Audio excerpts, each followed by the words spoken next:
유엔 안전보장이사회의 대북 제재 결의안 통과에 핵심 열쇠를 쥐고 있는 미국과 중국 간의 합의가 임박한 것으로 전해졌습니다. 미국과 중국이 주요 제재안에 최종 합의할 경우 안보리 대북 결의안은 다른 안보리 이사국들과의 조율을 거쳐서 이르면 이번 주말이나 다음 주 초에 채택될 것으로 보입니다. 뉴욕 연결합니다. 김영수 특파원. 네, 뉴욕입니다. 그동안 미국과 중국의 이견이 컸었는데요. 안보리 결의안 채택, 이제 최종 합의가 임박했다고요? 네, 그렇습니다. 미국과 중국이 유엔 안보리의 대북 제재 결의안 초안의 문안 조율을 마치고 곧 최종 합의할 것으로 전해졌습니다. 유엔 주재 한국 외교소식통은 미국과 중국이 뉴욕에서 만든 잠정 합의문을 본국으로 보내 최종 재가를 기다리고 있는 것으로 알고 있으며 막바지 단계에 와 있다고 말했습니다. 그동안 미국과 중국은 대북 제재안의 핵심 내용을 놓고 줄다리기를 벌이면서 동시에 안보리 결의안 초안의 문안을 놓고 최종 협의를 벌여왔습니다. 존 케리 미 국무장관과 왕이 중국 외교부장이 어제 만나서 안보리의 대북 제재와 관련해 중대한 진전이 있다고 밝히면서 최종 합의가 급물살을 탄 것으로 보입니다.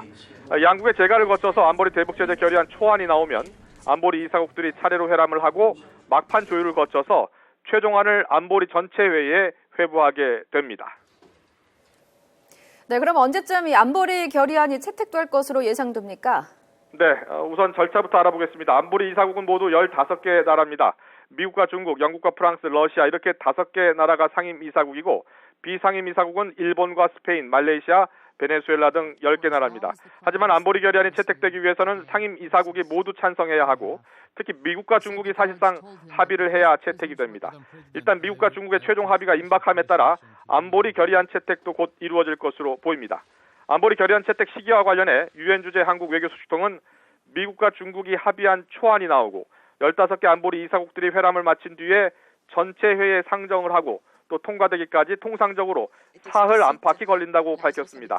따라서 다음 주 초가 유력할 것으로 보입니다. 하지만 북한의 4차 핵실험 이후 거의 50일이나 흐른 만큼 안보리 결의안 채택을 좀 더 서두를 것이다라는 전망도 나오고 있습니다.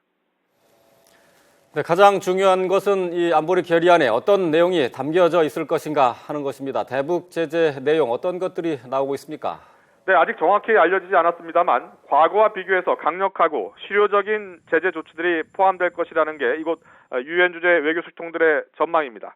항공유 공급 중단을 비롯해서 대북 원유 공급 제한 등이 꾸준히 제기되고 있습니다.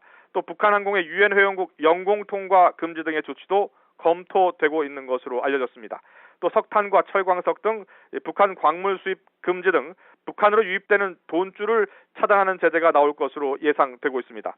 하지만 중국이 북한 주민들의 삶을 옥죄는 제재에는 반대하고 있어 안보리 대북 제재 결의안의 최종 수위가 어느 선에서 결정될지 주목되고 있습니다.